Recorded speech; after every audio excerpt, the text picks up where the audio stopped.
beer is so good.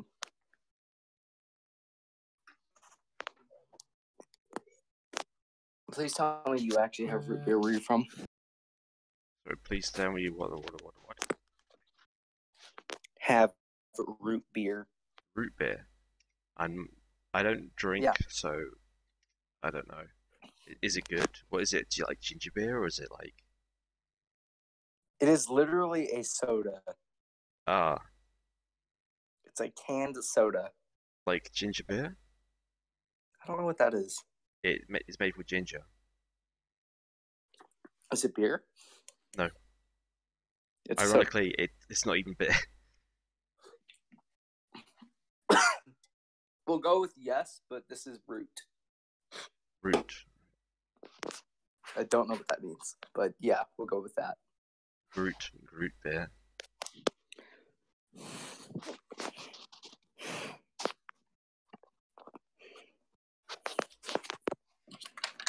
I'm gonna do a clean crap. Trying to rent out our house, now I have to clean. Life sucks. Hello.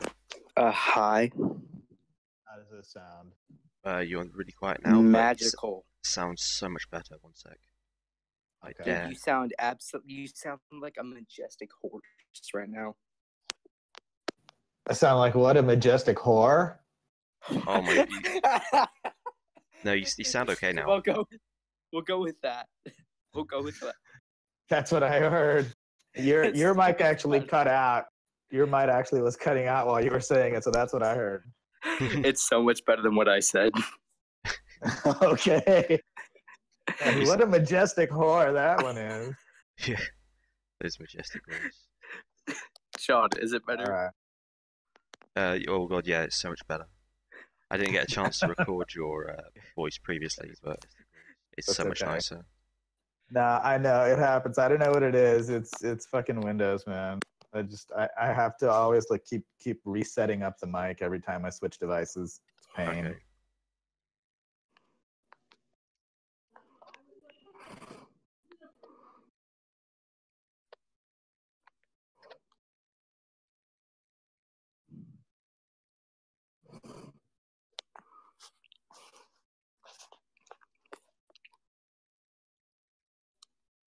Awkward silence. Yeah, I'm multitasking. Ew, multitasking was terrible. Yeah, I'm Wait, trying, how do you trying to stream pack on this YouTube? bowl. I can't figure it out. It's magic. No, I use OBS. I I stream. do too, but I can only figure it out too. Wait, what did you say? Oh yeah, I stream it to YouTube. YouTube has to fiddle with some settings, but when you get it right, it streams. Best thing afterwards, it becomes a YouTube video, and you can just straight up watch it. Shit.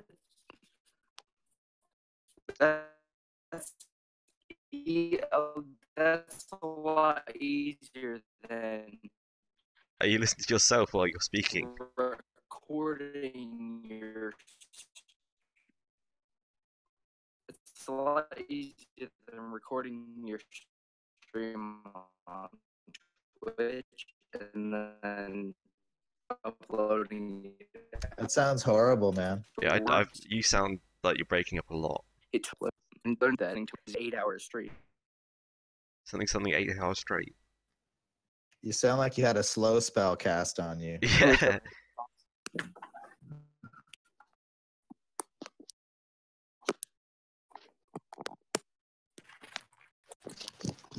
I had to find my other headphones real quick.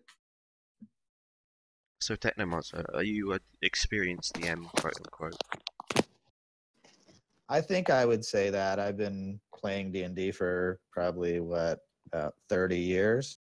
DMing for almost I think I that got you long. beat there. I've played D&D for a month. So I think I know more about D&D than you do, pal. I'd say so. Wait, did you say 30 minutes or 30 years? 30 years. Oh, God. How would I have been playing for 30 minutes? I wouldn't even know what D&D was. Yeah, that's why I was. I learned D&D in 20. So. Christ, wow, okay. Magic, right? Yeah. Yeah, I first started with the colored box sets. I don't know if you know what those are. Those Oh, I second think I do. edition. Yeah, like The red red, the box or something. blue. Yeah. Yeah, the red box was the first. The basic set I remember is called the basic set, and then the expert set was the blue one. Can you guys hear And me they had better? that Yeah, great Easily art on the front. Nice. Yeah, you sound okay. No, Okay.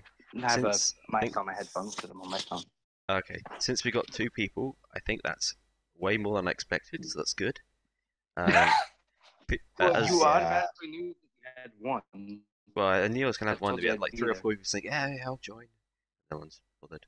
It's fine. 20 downtime days is good enough. Hey, Besides- dude. I mean, I said that I was gonna be on it, even though I would be on a train. I ended up never.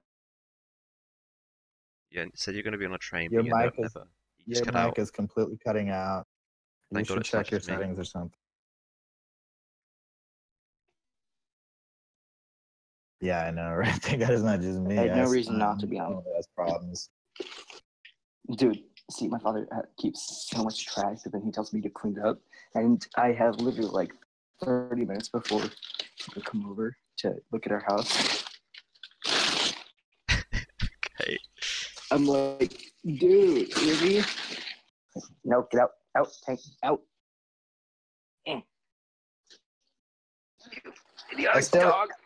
I still remember the little adventure at the end of the red box set player's book. It was this little simple dungeon with like 3 rooms, and there was a rust monster and some green slime and like an orchip in there. And you're like this level 1 solo character. Wait. What about Kobold? I don't remember clearly. I just remember there was a rust monster because that's the first time I'd ever encountered one of those, and I was like, "Oh, that's so cool!" Okay. I'm gonna start reading from my thing. By the way, I've given you all a link. So, and as soon as you join, I'll make you a GM of this kind of room, so we can play around with settings later and macros and stuff. Techno, I know you're. I don't have internet. You don't have internet. Okay, that's a shame. Then I'm afraid Yeah, I'm afraid phone. that my link won't work. Yeah. So I'm on my phone. Oh, I thought you were joking. I don't get internet till. No, I'm literally on my phone. I don't get internet till Saturday. Okay, it's okay. I don't mean, know. I don't know how. I know how Roll20 works, so. Okay, good. Anyway, memes aside, I'm gonna start reading my thing. Feel free to read along. Or the Word document that I've posted. If I don't get a link, then I'll post it again. What? I'm already down here.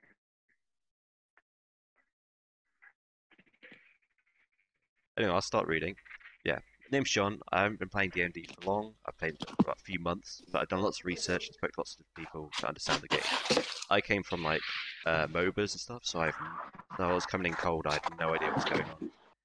I'm doing this lecture because I was Sean would done it for me and when I was learning, so a lot of information here, of course, my opinion, and I'm not endorsed by eventually other parties, so I'm more than happy to tell you how to acquire the stuff you need to play. And DM completely free because there's loads of free material out, and if you look through the thing, there's links. I put various, where is it? Yeah, I've got 5e tools. There's someone's uploaded a shit ton of tier 1 modules, tier 2 modules, like so much content from rpg.rem.uz. There's DM skill, which is of course legal and free for the DM pack, and I've got Orc Pub, which does a lot of cool stuff like making characters without having to learn how they work. So you can do all that. Hey, I'm sorry to interrupt you, man. Magma, can you set your stuff up to push to talk because your background noise is drowning out his talking. I know. I'm so sorry. I'm working on that right now. Sorry, I just can't hear every 10th word, and it's fine. Not working. Well, the good news is I've got a link to the document, so if you don't understand what I'm saying, I like to do that in adventures as well, like putting the text in as well, so that people can just read that if they don't want to listen to my voice. There you go. Is that better? Yeah. Yeah. So where is all this text? Oh, it's in the link in the chat. In your game? I think I've put it somewhere. Yeah, it's the Google Doc. I'll post it again. The bottom. Okay. There you go. So you can read that along whilst I'm talking. So yeah. That's basically the thing. There's links that you press Alt Enter, you hold Alt and press Enter. When you're clicking on them, so like you click on them, press Alt, press Enter, and the links work. So for example, I'll find a link, 5e Tools, there you go, 5e Tools.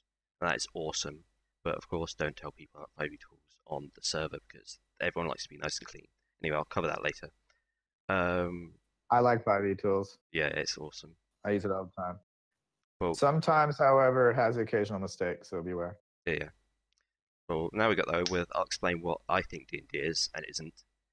Although D&D is a game, the objective of the game is not to just win by killing all the monsters and just straight up win. Because lots of people play D&D, they're like, "Let's try and win. I'm going to min-max my character so I can always win. Yay!" But that's not the objective of D&D, and the object is to play your character. And by that I mean to portray your character as best you can. So if you've got a thick-headed barbarian, you pretend to be a thick-headed barbarian. If you've got a smarty wizard, you play a smarty wizard. If your character's cunning, you act cunning, stuff like that. So do lots of silly voices, acting, and think what your character would do rather than how do I win. And everyone plays D&D, even the DM. The DM controls the monsters and the NPCs. So they're like playing along as well, but they don't get to create their own characters like the players do. You then play the monster, blah, blah. You both play and pretend. This is called role playing, and D&D like role playing is just rolling dice, in my opinion. What's the point of playing D&D if you don't like pretend to be your characters? You're just rolling dice. You don't have to be good at role playing. Just have fun pretending to be your character. That applies to DMing as well. No one's gonna look at you and go, "Oh, that DM wasn't very good at pretending to be that character." No one cares. I Have to say actually one have thing. had players do that. Really? Yes, I've had a couple of players that, like, I've had players ridicule my DM like character voices. well, fuck them. I mean, Image. like, there's like one DM to every like 50 So I mean, players. So, I'm just saying some people will Hey. do that. yeah, just blacklist John. them. Fuck them. Yeah, Or- they're dicks. Can't remember what you said your name was. Sorry. My name is John. Oh, Sean. Okay. What do I do? So I play in a group. Yep. Where my DM actually calls me a fucking dumbass for role playing my character. Get a better group done. I have an intelligence of Yeah. 10. Yeah. I That's will seven. literally just go headlong into battle, but I'm Ten- constantly called a fucking dumbass. Well, maybe 10 is, speaking to you in 10 is character. average intelligence. 10's average intelligence. I have a Yeah. Goliath with I intelligence of 8 know. who thought a wall was I- shooting him, so he attacked the wall instead of the person behind it. So Nice. there's lots of stupid shit. 10 doesn't mean you have to act dumb. You still have self-preservation. Even a Yeah, beast, but just even a beast with intelligence 6 has self-preservation. Yeah, you don't have to be completely stupid, but just like throw in like I'm little not things. completely stupid. Just just run headlong into battle because I'm not that smart. By the I way, mean, I'm average, yes. yeah, does the DM call you stupid in character or out of character? Like, does I he play? am not sure. If he pretends to be a character and that character calls you stupid because you did something stupid, Well, if you're not sure, yeah, that ain't cool. yeah. Like- I'm pretty sure it's out of character Okay, then because yeah, like all of the characters call Get a me better something in group. my mouth. Yeah. like You're Yeah. playing with uncivilized people. Granted, the DM is 15. oh, that'll be why. Yeah, that makes sense. Makes a lot of Yeah. sense. I mean, I'm probably one of the younger D&D players. I'm 28, so we got like people I here mean, that are playing longer than That's I've fairly been alive. mature though. Yeah. But you've been in the adult world for a while. You know how to behave. Yeah. And of course, So- this I is mean, very I important. was Remind like, your yeah, players this. okay, No one's expecting to be good or have master quality acting. Remind your players this too, so when they play, they don't feel self-conscious. So I wouldn't do that to you if I was a DM. I don't want to make people feel self-conscious. Sorry, carry on. Well, there has been a spoken and unspoken, unspoken and spoken credo, I think, among role players since the beginning of role playing, which is that it's a completely egalitarian thing. Everyone is free to play their character as they like. No one has the right to tell anybody else how to play their character, unless it directly hurts you somehow. But beyond that, you play your character the way you want. I mean, I've literally played my character to the point where it's gotten killed 3 times. If you get killed, that's fine. Don't get somebody else killed. Unless you're lawful evil. But there's Wow. ways you don't I mean, like. I'm lawful chaotic. Well, like Well, I've got a lawful evil character who wouldn't save an ally. They wouldn't get them killed, but they wouldn't save an ally because they're like, you know what? I could save my ally, or I could get that loot, and that loot's going to disappear. But my ally doesn't really matter. I think I find that kind of play that's kind of fair. I mean, you're playing Yeah. with the alliance. I think I would be upset if my party member did not save my life. Yeah. There are some things that transcend alignment. And that is when you're part of a party, you work together or Yeah, you yeah. die. I consider a party to be like yourself. Yeah. If you lose a man, it's like losing an arm. So, but also I think that brings up a greater point is that you know, part of role playing in general, I think, is the social aspect. There's a camaraderie and there's I think a courtesy that needs to be observed by people when you play together. That doesn't happen. It falls apart pretty fast. You have to help each other, I think, is part of that cornerstone.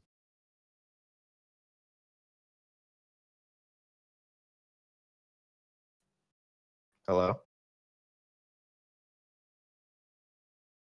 Sorry, I understand what you're saying. Sorry, I had something come up. Anyway, the purpose of dice rolls is to add random chance so that you're not quite sure what's going to happen next. Lots of people compare D&D to improv, and you've probably heard this before, and basically the D20 roll, it's called what D&D is about. Your attacks are D20 versus AC, saves are D20 versus DC, and checks are D20 versus DC, with modifiers, of course. So, has anyone heard that to be compared to improv, like improv comedy and stuff? Yeah, I would agree with that. Okay. No. Okay. Yeah. What I hear a lot though is some people say the three parts of D&D are role playing, exploring, and combat. And when people say about role playing and combat, they imply that lots of combat means very little role playing.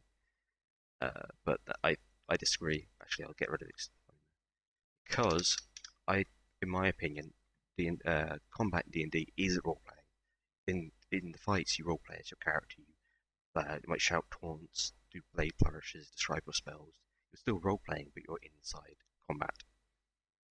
So I think you can that role playing and combat aren't two separate things. You get my drift. I catch your drift to it. D&D. Okay, sorry about that bit. D&D is not actually an actually kind of game to trick the players. Actually, I've seen this a few times before. DMs are like, well, actually, you didn't check the trap, so like, actually, you didn't look around that corner, and there's a monster there, or whatever. I hate it when people do that because then the players are like, yeah, I'm gonna check this, check that, check this corner, because they don't want to like be caught out by the DM. Like, so they start metaing and check everything in case it's a trap. If you have to do that, that's just boring. Yeah, it's boring as well. It slows everything down. Instead, I just say make a perception check or make an intelligence or investigation check, and then they do it, and then that happens.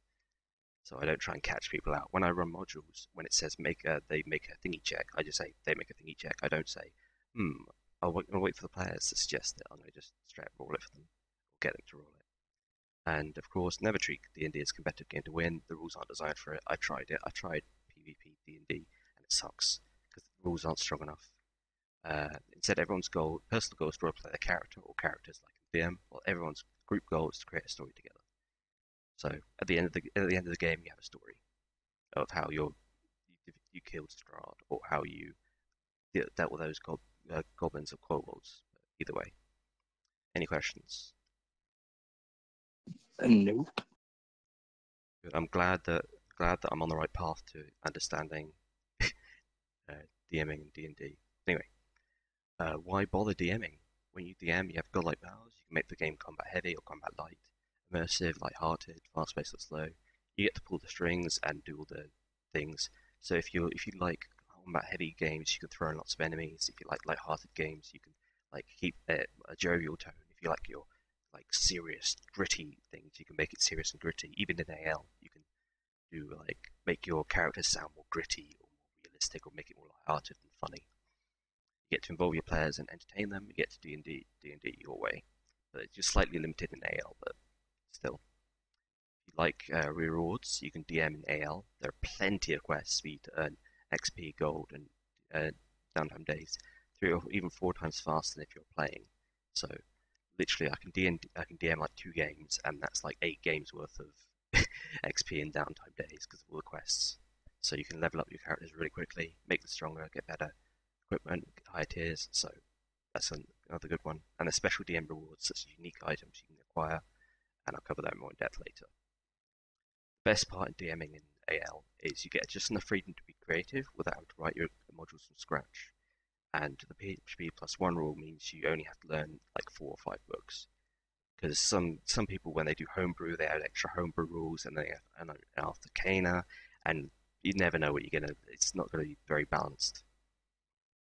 The main reason I came off, the main reason I started to DM is because DMs I had were shit. They gave up. I'll explain why more. I almost gave up in D&D before I came to the server, and then I met a guy called, who's it, Axis Sunroar, and I played him in a T2 game, and I got my thingy back because he did like voices for characters. He answered my questions in character, like, and other DMs, like, I'd ask a question and then they just ignore me, or they literally just like for example, you go into a book, you go into a room, you want to search for a book, you roll an investigation check, you pass it, yay, done.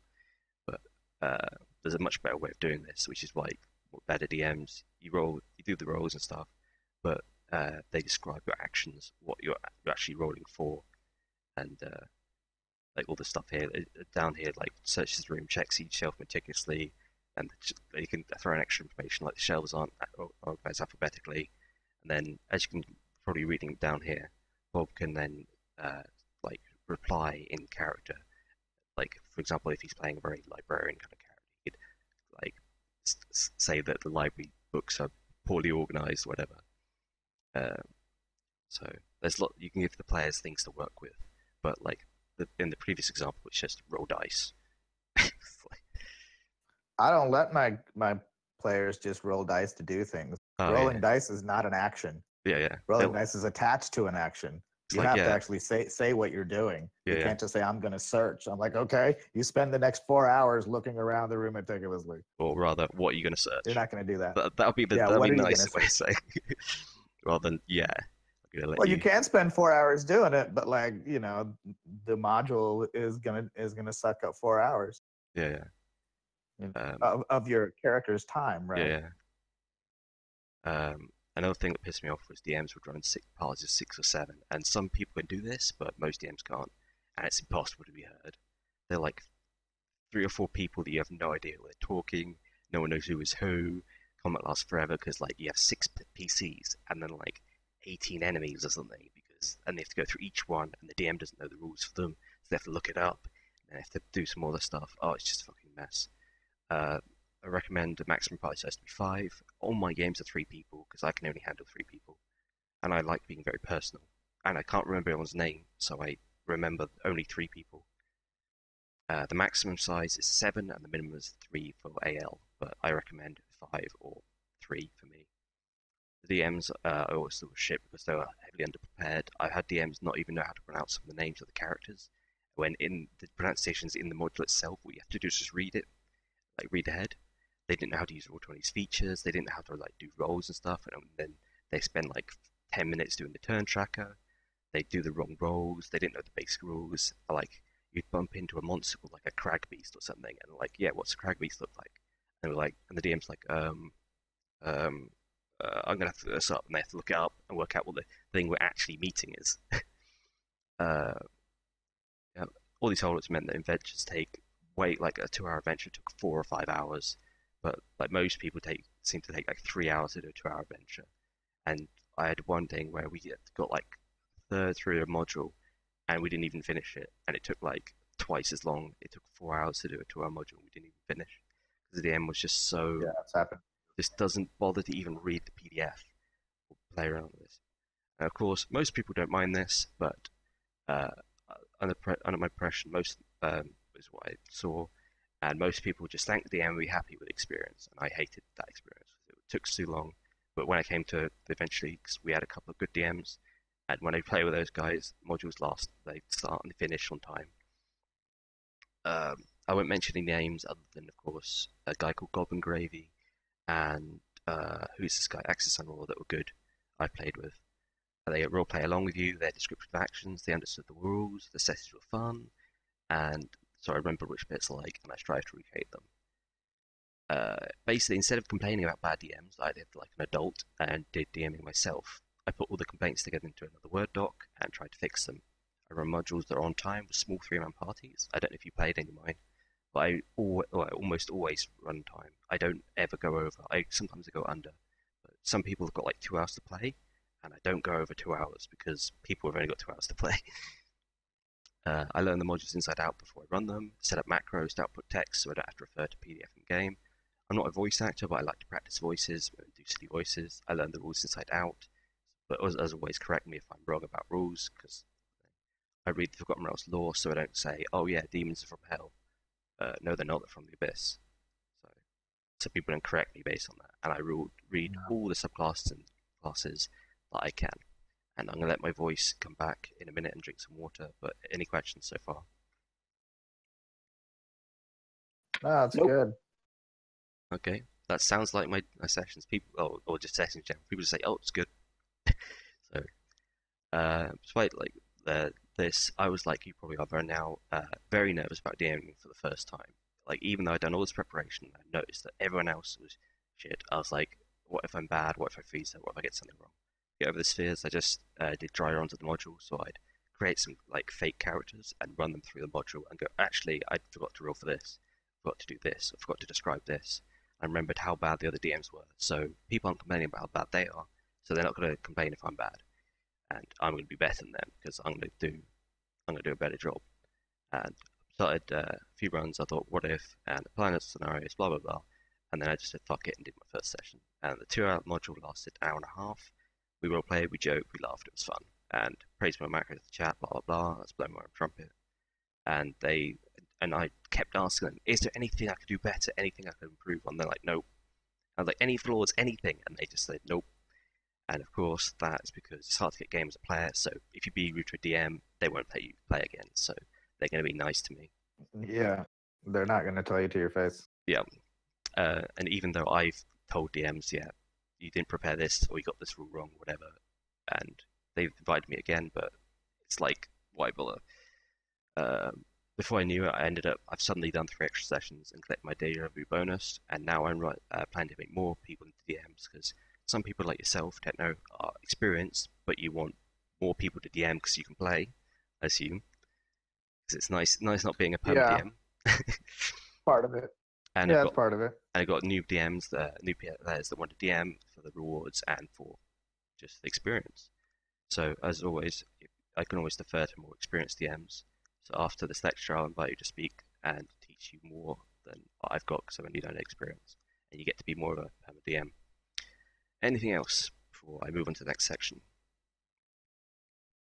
Yeah, I mean that's kind of what I did over the years. Is I just played in a lot of different games, and I took note of what I liked from DMs that I felt were good, and tried to include that in my DMing as well. And then took note of what I didn't like from DMs that I thought were bad, and tried my best not to repeat those mistakes. Yep. And over time, you just get better, you know. Yep. Right. First things first. If you're going to be a DM, you need to know the rules. Read the player's handbook inside and out. The combat section is very important, so you understand things like mounted combat, stealth.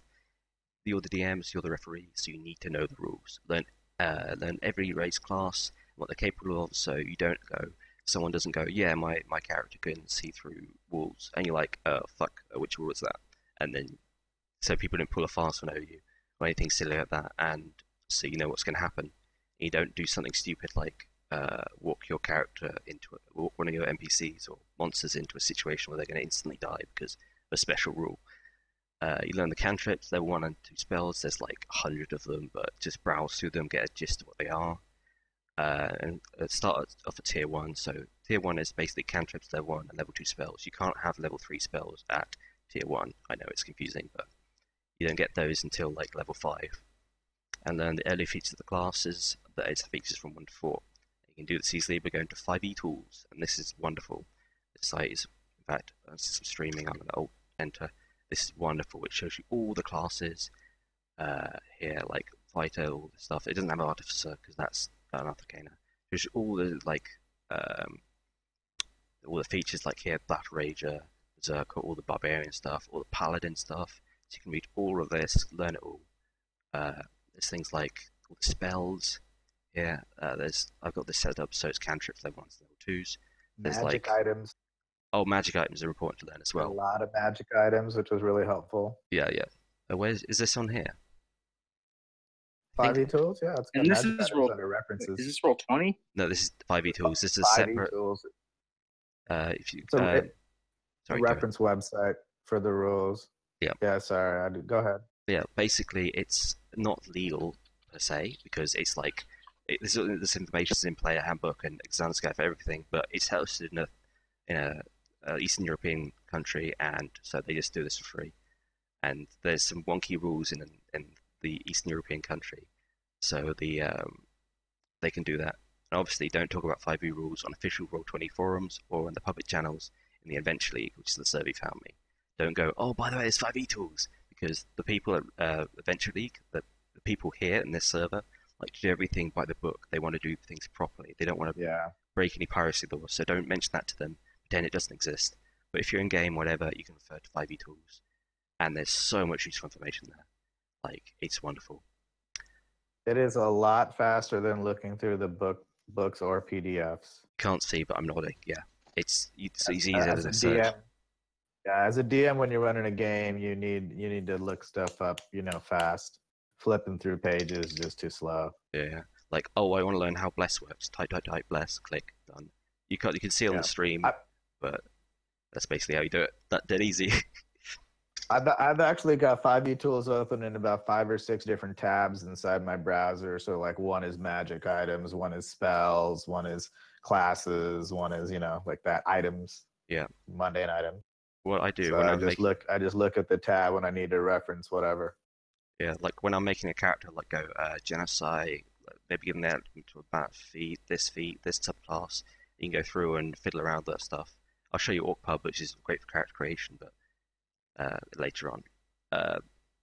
Those with sharp eyes might notice there's a use Roll20 section. If you go home, it's down here, there's use Roll20, but I'll explain that later. But there's a use Discord thing for the link. They've got their own Discord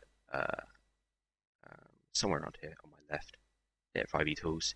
If you have any problems, talk on there. Don't talk on Roll20's forums, because they're the people. These people are the ones who maintain it. They're wonderful. They do this all free off their own back. So be nice to them, and they will be nice to you. If you own your own copy of a player handbook, you can read that as well, but you can use the thing as well. And this is a bit of a controversial one. Don't read the Dungeon Master's Guide if you're planning to only run AL. And if you're new, don't bother reading it, because there's lots of information tables if you want to write your own homebrew campaign, like dungeon generating, but next to that, it's next to useless for AL. So if you're using pre-written content, you don't need the DMG, because the DMG is for customizing and making your own thing, so it's kind of confusing. 5e Tools has a copy of the DMG as well. Like, as you can see here, it's like, oh, how you make nice NPCs, but the NPCs are already made in AL, so you don't need to do that. Like, adventure things in between adventures, like making your own adventure seeds, running like, I guess social interaction is nice, but a lot of this is not that useful. For AL modules, the DMing has basically been done for you. Mm-hmm. You just need to really understand the rules. By that you mean like it's been written, the module's been written. Like the creation that normally a DM has to do, the NPCs and the locales and the characters and that kind of stuff. It's all been done for you. The creation part. There is some useful things like the Feywild and the Shadowfell, which are part of the Great Wheel cosmology. It's still lore stuff you can read up, or just go like Wiki Forgotten Realms. Like I made a guy who was worshipping Kossoth, so I looked up Kossoth on the wiki here. There's like, you just type Forgotten Realms wiki and you find it, and you can find lots of information. Yeah. Read all that stuff so you can flavor your characters in interesting ways. It is important to know the cosmology. Otherwise, that can be very dry if you don't know the difference between a mountain dwarf and a hill dwarf. Yeah. Stuff like that. A stout halfling and a Tallfoot halfling or whatever. Yeah, you can learn about how tieflings are discriminated against. Because one thing I like to do is if I meet any tiefling, if I'm DMing and I meet any tieflings, my characters, my NPCs are going to be very wary. They're like fucking devil people, demon people. They don't trust them, but it depends. Again, this is piracy, but if I get hook you on D&D or anything like that, then you can always buy official stuff in the future. So I see it as I'm doing them a favor. There's the DM's Guild, which is the official, like, this is where you buy official modules officially as the PDFs. You can see it on the stream. It's got all the kind of Tomb Nation. This is where you can buy it officially. But here is where you get the DMAL pack for free. DMAL, like Dungeon Master Adventure League. Wait for it to actually finish loading. There are many modules from previous seasons that are also free now. Mm-hmm. You just download them and you can run them. Yep. So I need to do Adventure League. Should be eventually. There we go. The Adventure League's DM pack. It says I purchased it, but it's free. As you can see, it says free when I purchased it, so it's kind of dumb. Basically, when you buy it, you're like, oh, get it for free. It goes through a cart, goes to like all this fancy thing. You check it out, and it's like price is £0 and 0 pence. Yeah, well, that's just its system. Yeah, it's dumb, but that's something to bear in mind if you get things on the thing. Well, they want to track their purchase. They want to track their downloads and whatnot, and purchases, even if it doesn't, even if they're not actually making money. Yeah, what I mean is, if you add it to cart, it should just download it. It shouldn't put you through this checkout system and create an account. Well, maybe create an account, but like no checkout system. I think that's silly. But anyway, that's the DM pack. There's a player's pack, which is smaller, but get the DM pack because it's got all the information on it. The DM pack has all kinds of useful stuff in it. Where is my... There you can see how poorly organized my thing is. Probably in downloads, actually. Yep. It has the faction guide, so it covers all 5 factions. This is more stuff you have to read if you're going to DM or play. Teaches you the difference between the Harpers, the Gauntlet, the Emerald Enclave, and all those different things, factions. They're all different. Like, Enclave are like hippies, like, the Zentarum are like power-hungry bastards, and the Lord's Alliance are like a group of towns and cities. Order's like standard paladin stuff, and the Harpers are just general goodies. But that's the brief overview. Read all that stuff in the pack. It's lots of useful information. Very important if you're a DM, because if you have a Harper, you're going to know they're going to do good things. If you have a Zentarum, chances are they're going to do something nefarious and evil. But, hey. Yeah. Of course, here is a list of all, like, ridiculous. You probably can't see because you're not watching the stream, but if you do, you can see here there is so much content free that people have uploaded. Like here, again, it's circumventing copyright laws, blah blah blah. It's piracy, but if I get you into it, these modules you can buy officially for like £2 or £3. I think, I'm not sure if they're like $5, so it's maybe £3 because of things, or you can just download for free. Like there's all the things that I run. And they have backpacks and all the kind of useful stuff you need. Like, say you're running City on the Edge, the first in the thing, you just click this, go through the PDF, and you can just read all that. And I'll cover prep work later on. I'm just speeding this up a little bit because I'm going a bit on time. Piracy, then again, yep. And if you prefer torrents, there's torrents for season 1 to 5 content, but you'll struggle to find season 6 and 7 because no one's uploaded them yet. Okay, any questions before we move on to the next section? No? Wonderful. Okay. I wish someone explained just how it started DMing because I was so confused about prepping. I spent a lot of time to ask this. Don't plan one route for the players to take. Don't, like, even in a railroad like AL, don't just, like, go, they're going to do this, this, and this, because they do something stupid. They'll, like, go backwards or backtrack, and you're like, whoa, I didn't plan for this. So don't plan like one route for them to take. Make lots of little plans and like say, well, if they do this, then I might make them go there and push them across. Don't just like say you are now at the shop that you're supposed to be. Have something like a kind NPC show them to the shop. Like one thing, there was one group of players that spent way too much time investigating the shop when they'd already learned everything they needed to know. So I had 2 thugs come in and I got them to piss off they managed to annoy the shopkeeper because they weren't buying anything. So he got his couple of thugs to come and throw them out. So all kind of stuff like that. Don't just like you're now outside, but rail them gently and the main storyline. I assume you're using Roll20. It's because it's free and completely web-based. Everything I've suggested here is free. You can set up macros, handouts, tokens, and stuff beforehand. I'll cover something later on that's useful. Basics using is the /desk. So in my DM workshop thing, you can see here /desk blah, and it comes up. Okay, that's weird. I'm GM, right? I should have. Wait, is it? Yeah, I'm retarded. Sorry, it's /, not \. But yeah, you do desk, and then you see blah there. You probably can't. If you're watching stream, you can see it says blah there because I typed /thingy. You can also whisper to yourself with w/gm here, like that. So you only whisper stuff to yourself. So if you're setting up macros and you want to give yourself information, you just do /whisper/gm.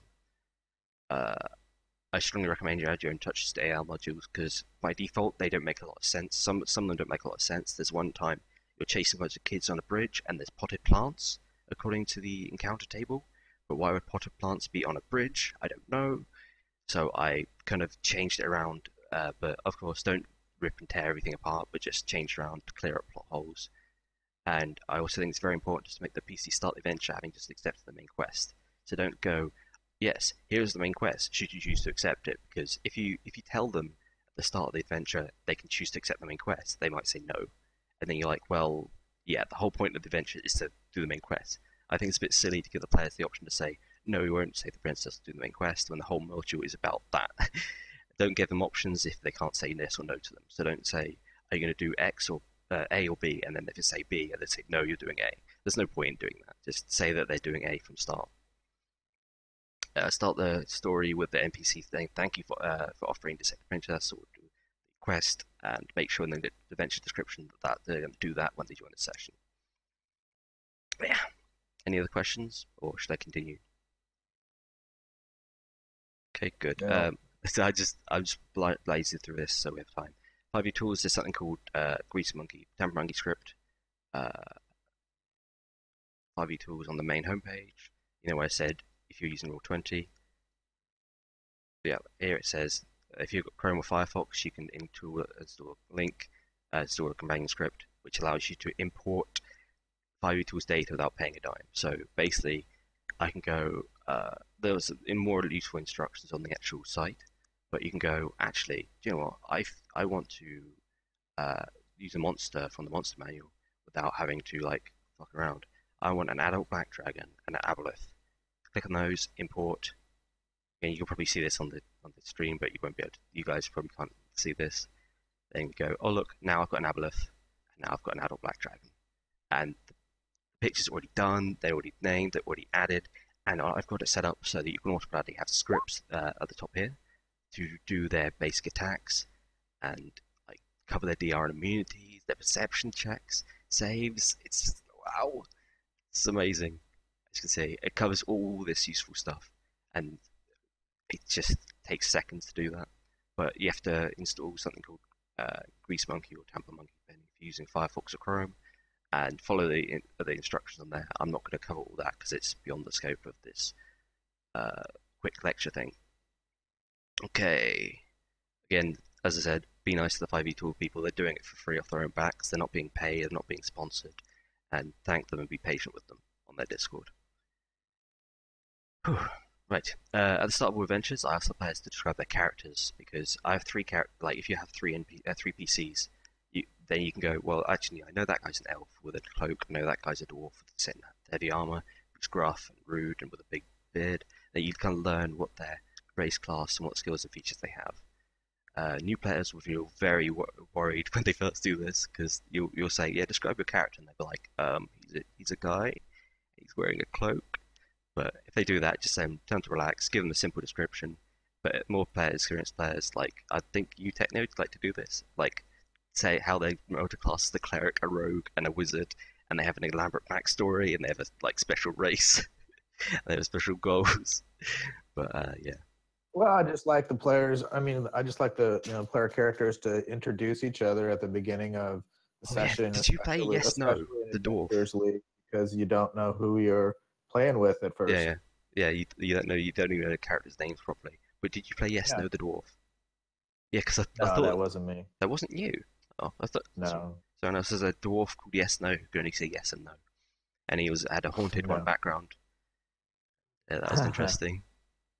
But this is great for DM because you learn more about your players' characters, how the NPCs can treat them. Like if your PCs, if your players look rich, they might get begged for money by beggars. If they look mysterious or scary or pleasant, and as a DM, you learn that's how they want to be treated.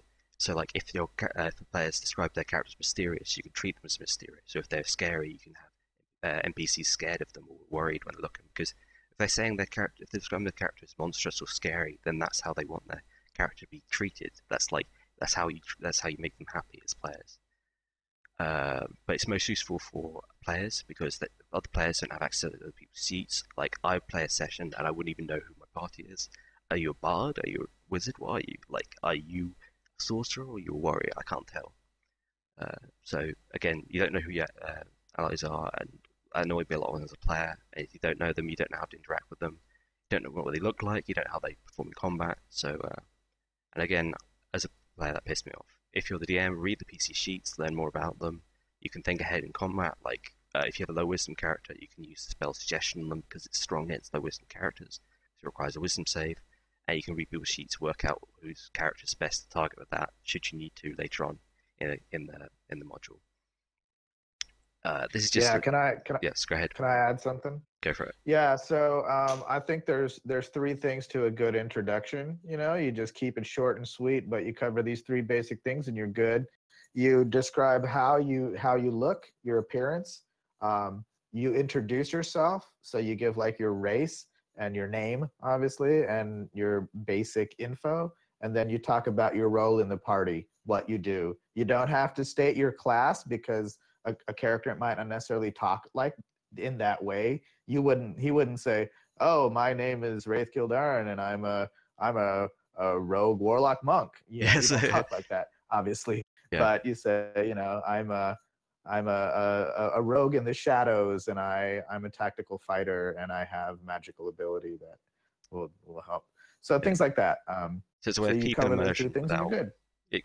it's a way of keeping immersion, but like with the role playing, but while still Right. giving your players information.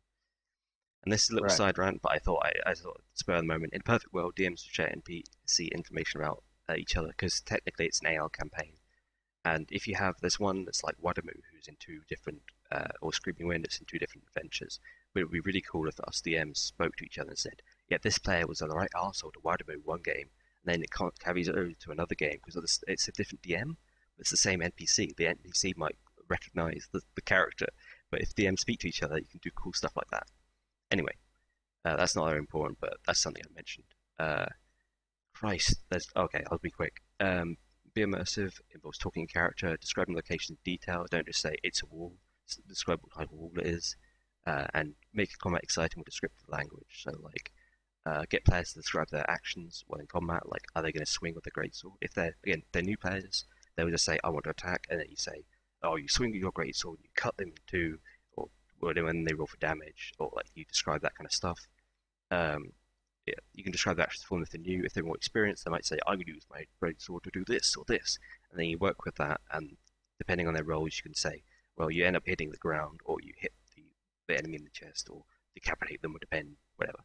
Uh, like for example, how a sword carves up a kobold or an axe decapitates a goblin, whatever. You can describe that stuff.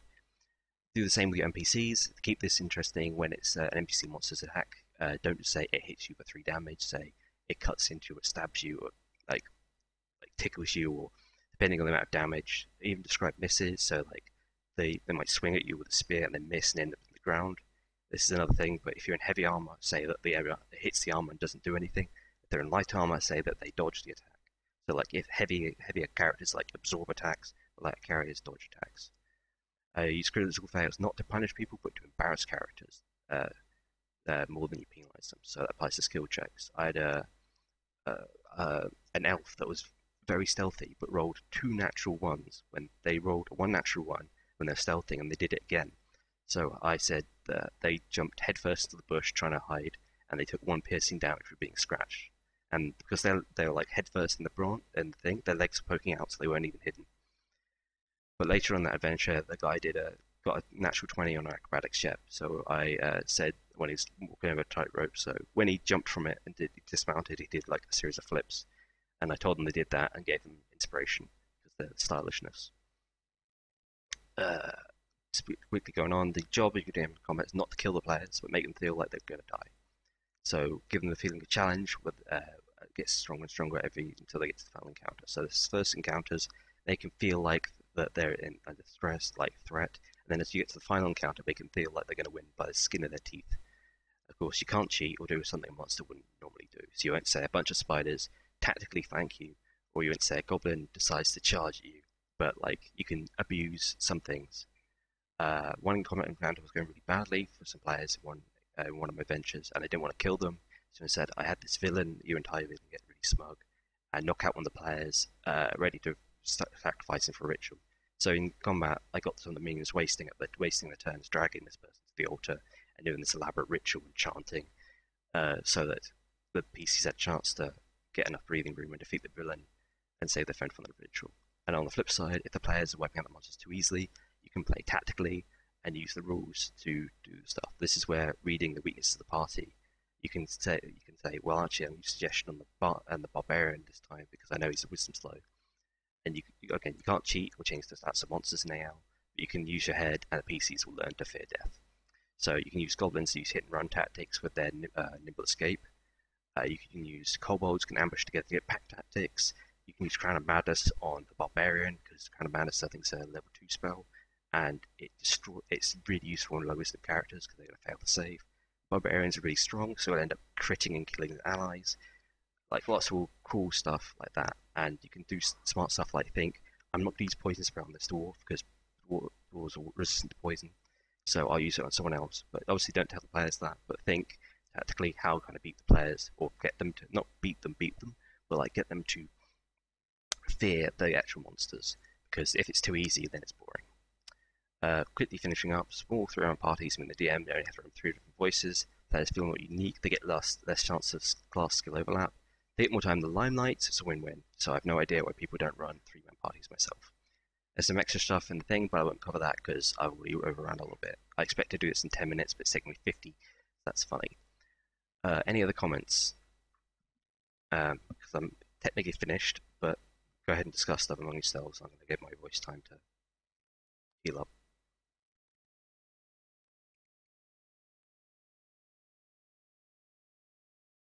No comments? No, nothing? No, you're doing good. Really? Wow. Because you're more experienced than me, is there anything you Well, want to... you know, I would have something to add. Go for it. Yeah, I think that the possibility of death adds a thrill to the game, and without it, it can't. It's missing something.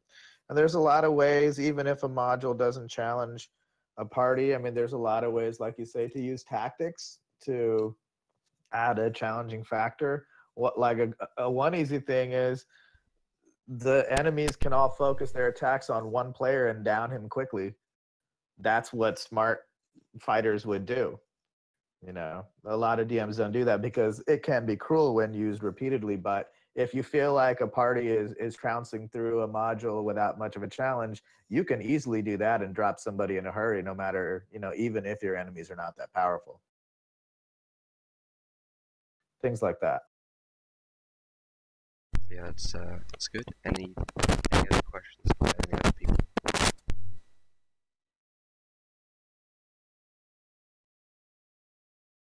You don't have to feel embarrassed, just ask any questions you have.